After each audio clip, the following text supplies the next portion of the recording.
الا دختي وما عرفتيش شنو توجدي العشاء او لا كاسكروط، اجي معايا نوجدوا هذا الخير بطبيطات معمرين بحشوه سهله واقتصاديه، والاهم من هذا الشيء كامل انهم كيجيو بنان بزاف ما تشبعوش منهم.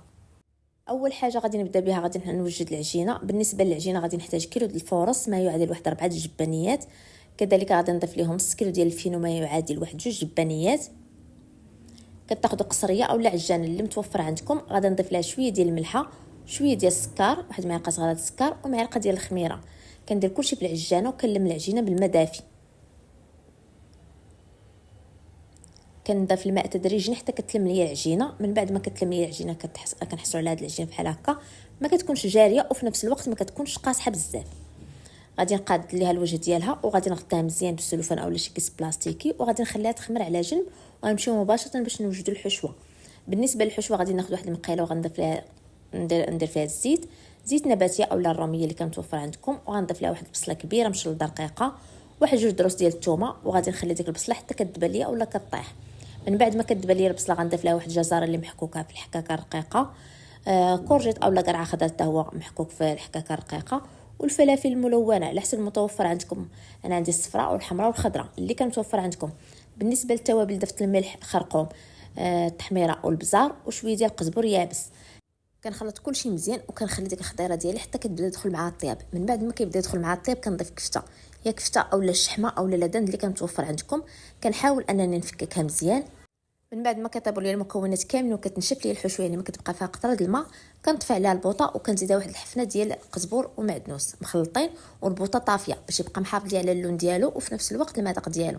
كنخليها كتبرد على جنب وكنمشيو مباشره بالنسبه للعجينه. هنا من بعد ما اختمرت وضعت الحجم ديالها غادي نخرج منها الهواء اللي فيها وغادي نشكلها كويرات على حسب الحجم اللي بغيتو.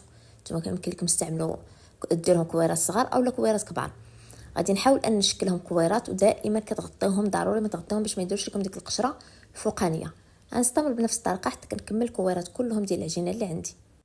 غادي نبدا باول كره خدمت وغادي نسرحها اولا غادي نعمرها. كتاخذوا الكره الاولى وكتسرحوها ودائما كتوركوا فقط على الجوانب، الوسط ما تقيسوش. كناخذ كميه ديال الحشوه يعني كميه لا باس بها وكديروها في الوسط، وكتضيفوا لها جبن موتزاريلا كان متوفر عندكم ديروه، ما عندكمش يمكن لكم تستغناو عليه. وكنطويها اولا كنسدها بهذا الشكل هذا كيف ما كيبان لكم في الفيديو. ودائما يعني بالاستعانه بشويه الفينو باش ما تبقاش تلصق لكم في ايديكم بحال هكا. وكنحطها في بلاصتها وكنعاود نهز واحده اخرى بنفس الطريقه. دائما كتعطيو اولا كتسرحوا بزاف الجوانب يعني كتركزوا بزاف على الجوانب وكتخلوا الوسط منفوخ باش ما تدخلش لكم الحشوه. كناخذ كميه ديال الحشوه وكنوضعها في الوسط وكنضيف ليها الجبن اولا فرماج موتزاريلا وكنسدها بهذه الطريقه. بهذه الطريقه كونوا متاكدين ان الحشوه ما كتخرجش لكم وكيجيكم الطبيطات ديالكم منفوخين. كندير شويه الفينو وكنحطها جانبا. كنستمر بنفس الطريقه حتى كنكمل اولا كنعمر الطبيطات كلهم. هنا غنبدا باول طبيطه خدمت وغادي نبدا نسرحها. دائما كيف قلت لكم ضروري ديروا شويه ديال الفينو في يديكم باش ما تبقاش تلصق لكم العجينه. بما انه غادي نخدم بالبلاك، فالبلاك كتهز لي 5 ديال البطبوطات، غادي نخدم بخمسه بخمسه. كنتو نتوما غادي تخدموا فقط بالمقلاه غديروا وحيده بوحيده، يعني اللي قرصتوها غتحطها في المقله عاد باش كتحطوا الاخرى، اولا تخدموا بجوج مقالي خدموا بجوج بجوج. انا هنا غنبقى مستمره حتى كنكمل 5 ديال البطبيطات كنقرصهم كاملين. ودائما كتعطوا يعني كتبقاو تقلبوها في كل جهه، ما تضربوش في جهه واحده باش ما تخرجش لكم العماره. كنبقى مستمره حتى كنكمل 5 البطبيطات كلهم دقه واحده.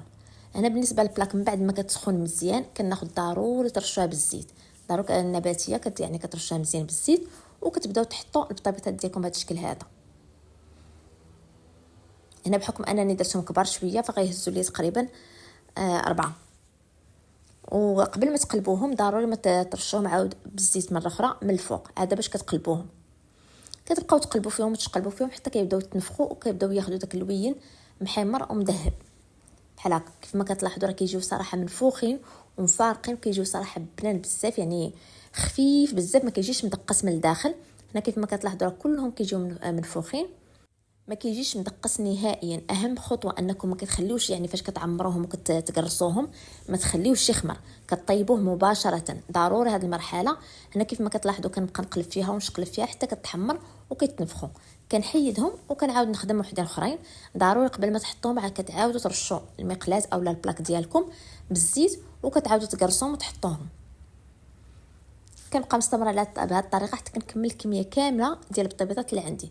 هنا كيف ما كتشوفوا تبارك الله راه كتعطي كميه كبيره وكيعطي يعني تقدروا تحتفظوا به في المجمد. الوقيته اللي بغيتو كتجبدوه وكتسخنوه.